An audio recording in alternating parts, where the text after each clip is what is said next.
पूरे देश में दिवाली खूब धूमधाम से मनाई गई। दिवाली की तैयारियां के लिए खूब शॉपिंग भी किया गया। शॉपिंग करते वक्त खूब लुभावने ऑफर से आप दो चार भी हुए होंगे।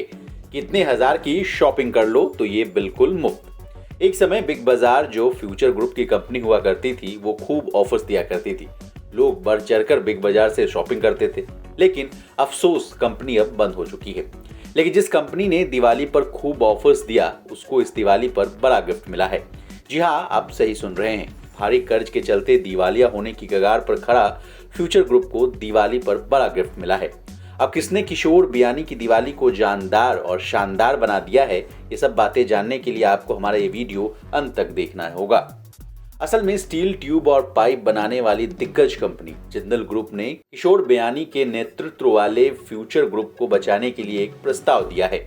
अब आपको तो पता ही होगा कि कर्ज में डूबी फ्यूचर रिटेल 8 महीने से खुद को बचाने के रास्ते ढूंढ रही है। कंपनी को सेंट्रल बैंक ऑफ इंडिया और सेंट बैंक फाइनेंशियल सर्विसेज के नेतृत्व वाले कर्जदाताओं के 12,265 करोड़ रुपए देने हैं। इस कर्ज को मिलाकर कंपनी पर कुल कर्ज लगभग 20,000 करोड़ रुपए का हो गया है। अब जिंदल ग्रुप ने इस कंपनी को बचाने के लिए एक प्रस्ताव दिया है, जिस पर फ्यूचर ग्रुप विचार विमर्श करके अंतिम फैसला लेगा। हालांकि अभी तक ये पता नहीं चल पाया है कि जिंदल ग्रुप ने फ्यूचर ग्रुप के लिए कितने रुपए की बोली लगाई है, लेकिन उम्मीद की जा रही है कि इस महीने के आखिर तक कर्जदाताओं का समूह इस बोली पर फैसला सुना देगा। इसके अलावा जिंदल ग्रुप को फ्यूचर ग्रुप की general insurance company future generally में भी संभावनाएं दिख रही हैं। अब ये कौन सी कंपनी है, ये भी जान लीजिए।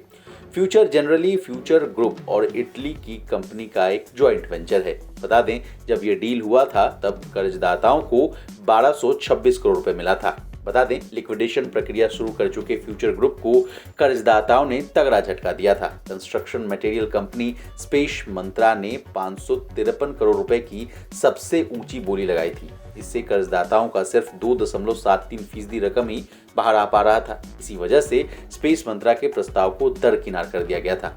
अब जैसे इस प्रस्ताव को खारिज किया गया, बियानी की मुसीबतें बढ़ गई हैं। अब कंपनी का सारा फोकस जिंदल ग्रुप के प्रस्ताव पर है।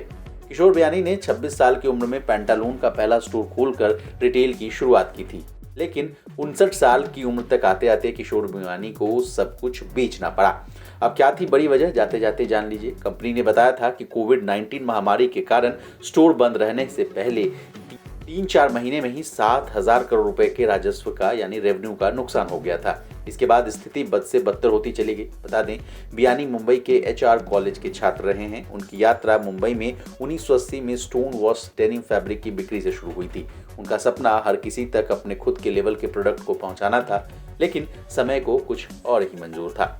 देखना होगा कि इस कहानी में क्या नया होता है। ब्यूरो रिपोर्ट, विस्तार।